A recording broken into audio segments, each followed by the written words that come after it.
A good rule of thumb is if you are not a person of color and millions of people of color across this country is saying a thing or a person is racist, it's really not your place to say that it isn't. You've heard about the Black Card, right?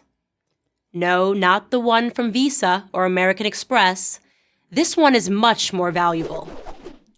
There are entire organizations that have been built upon it, and individuals that have used it to acquire both wealth and influence.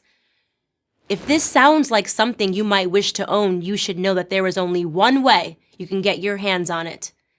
You have to be born with black skin. That's the only requirement. Really. You can be poor, middle class, rich, it doesn't matter. The Black Card will still confer upon you an entire history of oppression, even if you've never been oppressed. Flash the Black Card and most white people will cower. Play the Black Card expertly and you can win awards, make millions, all the while claiming that the people who got you there somehow hate you. With a Black Card, you can sell books full of indecipherable prose, because with a card that powerful, who cares if your words make any sense? You can call yourself a civil rights leader and shake down multinational corporations, or you can torch your own neighborhood because you didn't like the outcome of a grand jury verdict. Ironically, the people you might think have the most legitimate claim to the Black Card refuse to use it. Take my grandfather, for instance. He raised me from the time I was 9 years old. Born in 1941 in rural North Carolina, he started working at age 5, laying out tobacco to dry on a sharecropping farm.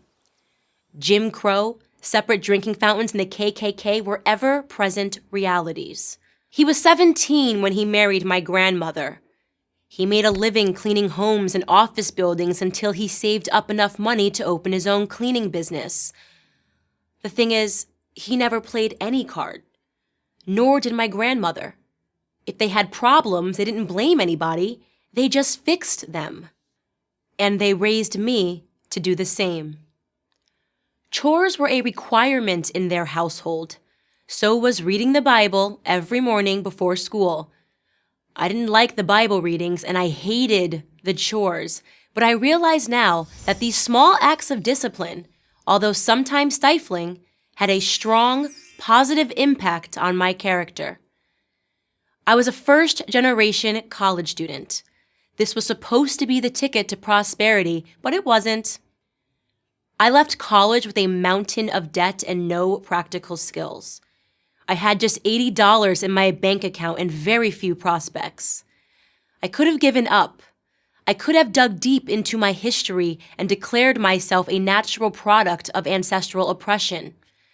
I could have played the Black Card and absolved myself of all responsibility for my own stupid decisions. Except I didn't. Because it would have destroyed my grandfather's legacy. I am proud that he had the fortitude to turn nothing into something, and I have no intention of reversing that something back into a nothing. My attitude comes with a price, however, because if you are born black and you don't accept your natural status as a victim, then the validity of your blackness is immediately called into question. Well, so be it. If believing in myself, if accepting the responsibility for my failures somehow disqualifies me from owning an imaginary card, then let me be the first to declare that I don't want one.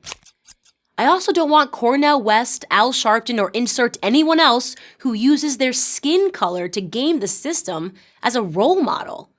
I already have my grandfather. If there is one thing that my family history has taught me, it's that I do not need a Black Card or an imaginary anything to make something of myself. For the record, my grandfather, now retired, lives in a home that he and my grandmother built on a plot of land they purchased in North Carolina, the very same sharecropping farm that he worked on as a small child. His story is unique. His story is beautiful because it's American. And that's the only card I've ever been interested in playing. I'm Candace Owens for Prager University.